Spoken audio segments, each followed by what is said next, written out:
What do you normally do? Welcome to the Fermented Homestead. Ready? Yep. Go.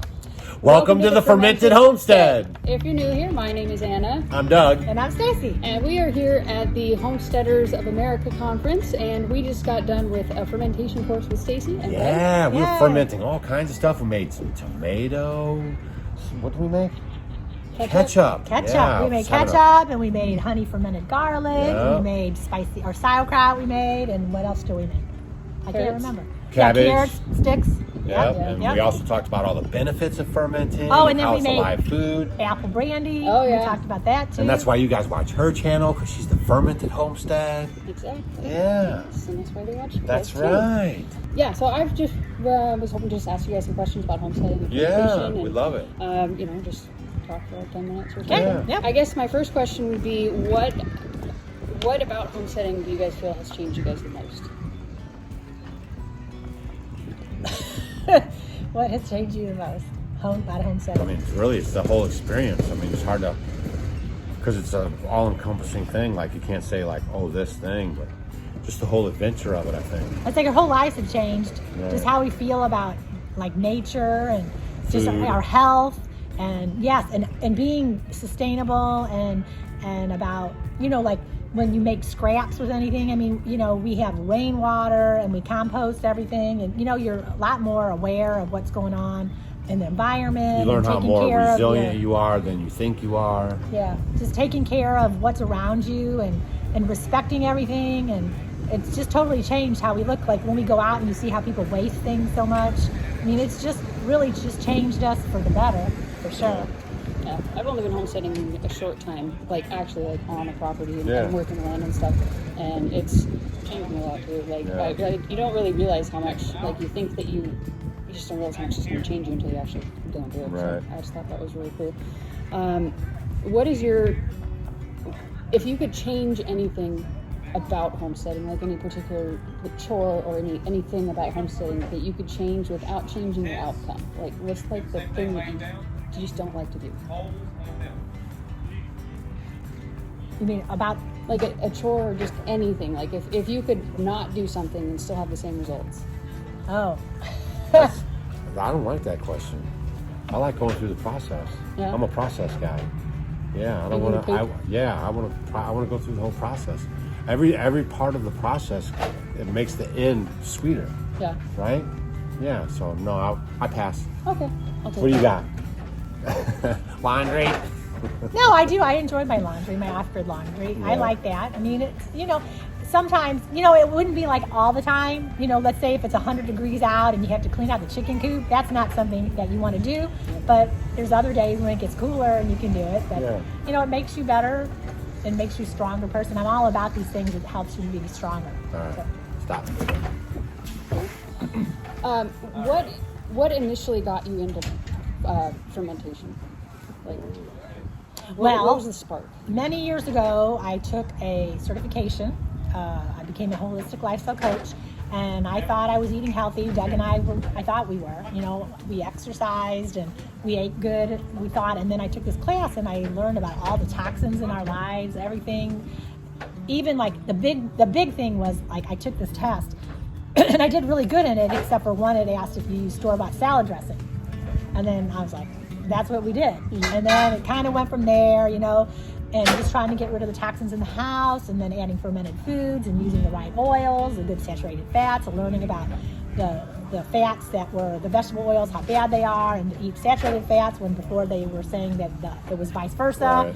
Blah, blah, blah. Just kept going on, and I'm changing all these little bitty things. And then we started fermenting. I started making yogurt and bread and kombucha a lot. And then Kombucha a lot, yeah. And then we decided we wanted to know where our food came from, and we started looking for, possibly property. And then for us too, it was like food preservation. That also played a role into it, because we have to put our food up for the winter, and canning just wasn't doing it. So we have to go deeper, because canning's kind of new.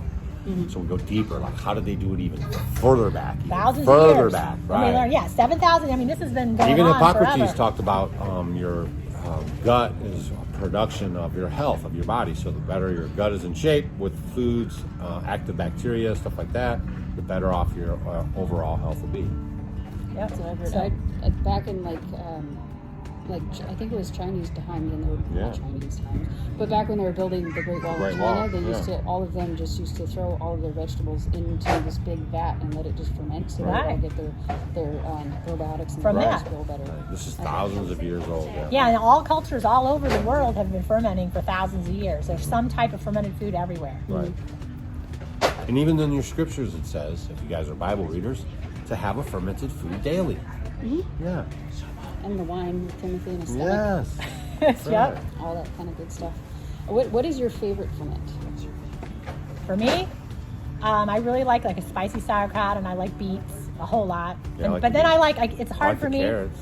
because I like to do a variety. So like Yeah. if I make a fermented hot sauce, I'll use that on certain things. Or I like onions, fermented onions, because I can use them on sandwiches. So I like those a lot. It just kind of depends on my mood. Like I'll do something for a while and then I'll get sick of it and do something else. What's your favorite? I like the carrots. It's so easy. Yeah, he does. They're easy to eat, My they're easy to grandkids make. like the carrot spears. And I like the that. kimchi. I made that once. It was, Yeah. I think it was my husband's favorite. Like beyond just like fermented jalapenos and stuff, which he loves, and all Right. the heat he loves. Right. Yeah. But the kimchi probably because it has the heat. He Yeah, really enjoyed yeah, that it's a one. little spicy. Yeah, he's not too into the sauerkraut, but that's my favorite. I have like 2 gallons of the first time I made my first time I grew cabbages was this year. Yeah. So I put it all and fermented it all. Yeah. So it's just chilling. in Yeah, the after our fridge. workshop today, all the stuff we had left over, I should have remembered. I got that 8-gallon. I got a crock Should've at an brought Amish it. auction. I could have filled it up Oh, because that it's so would've hard. been I good. never have enough to fill it up, but it would have filled up today. So that's cool. That would have been good. And we could have took it home. I know. Shame on you, I know. What was I Shane. thinking? What'd she say about wasteful stuff? Did you guys hear that in this video? So no, that would have been great. That definitely would have been great. I'm really looking forward to trying that. Yeah. That's going to be good. What is your favorite part about HOA? It's just a great event. A lot of like-minded people. A lot of people just starting out. Some more people are more advanced, so everyone's willing to share, give their information. And you get to see people all are into the same mindset as you, and you can. When you pass feel alone, ideas. you need to come to one of these because Yeah. you're not alone. Oh gosh, there's everybody. Yeah. Yeah. No, it's so cool, and people are so easy to talk to. You meet a lot of people, and then you keep building these relationships year after year, and it's really cool. It's just a good. It's almost Good as good as the vibe. Homesteaders of Homesteading Live Conference in Hannibal, Missouri. That's a really good one. That's heard that I was heard pretty that's good. the best one I ever. did too. I heard that was pretty HomesteadingLiveConference.com. We host that in Hannibal, Missouri every year. It's 400 people. We sell out, and it's a real small, hands-on kind of thing we do. And we really enjoy teaching people and hanging out. Very cool. If Yeah. I'm in Missouri next year, I'll have to look Yeah, at Yeah, you yeah. gotta come See check how it us goes. out. Yeah. We'll see how that goes. I see watch your videos and stuff, obviously, but I've seen you guys talking about it, and it seemed that was so interesting. But I was like, I can't go for it. I can't do it. Yeah. But this particular conference I had to come to, I was wanting to go last year, but obviously they Yeah. canceled Sure, it. sure. And then this year, when she announced that they were going to do it and they were going to have any restrictions and they were just going to, Yeah. just have a normal I'm all for it, conference, yep. I was like, now I Yay. wanted to go before, now I have to go. Yeah. And it was something I just really felt strong in supporting. Yep. Yeah. Especially coming from Washington. There's Especially. not a lot, I don't know a lot of like-minded people. Right. I'm a very shy, very reserved person. get it. And very introverted, so I don't tend to reach out to people and talk to them a whole lot. So I don't know anybody that really does what I do Right. there. So I just thought it was really interesting, and everybody seems pretty approachable, and Oh, no, it's everybody's awesome. nice, and Yep. you guys are awesome. So I appreciate it. I really appreciate you guys taking the time to come on here and talk to me. Yeah, so you guys Sure. make sure you Everybody smash our subscribe button if you've never been here before. If you said, oh, Doug and Stacy are there, and you came here and you said, oh, so you follow her along on her adventures and what she's getting ready to start doing and stuff. And it's right there, subscribe, right there. Yep, definitely. So thank you guys so much for watching. Did you want to say something? Oh, just like if you guys are fermenting or maybe starting out, it's just like always try different things. I was talking about it in the workshop today. The one thing that really helps your ferments is to add herbs. To be a little crazy with herbs, especially fresh herbs. Yeah. I would like to do the fresh herbs. I don't use the dried herbs because I just have such a terrible time. Oh, I don't can't think they're ever good, keep them yeah. in the sink. Right, they float up and to then the they top. mold. Yep. So Yeah. I just kind of do very just ingredient based Yep. ferments. But And herbs are someday good. I'll Fresh grow- herbs someday are I'll have good. enough herbs to be able to grow. And really, for a ferment, you don't really need a lot. Yeah, so that's just true. grow them in a pot somewhere, and they work good. So That's very true. experiment with your herbs. Definitely. All right, so we'll see you guys Thank you on so the next much for video. watching. See you See later. you next time. Bye.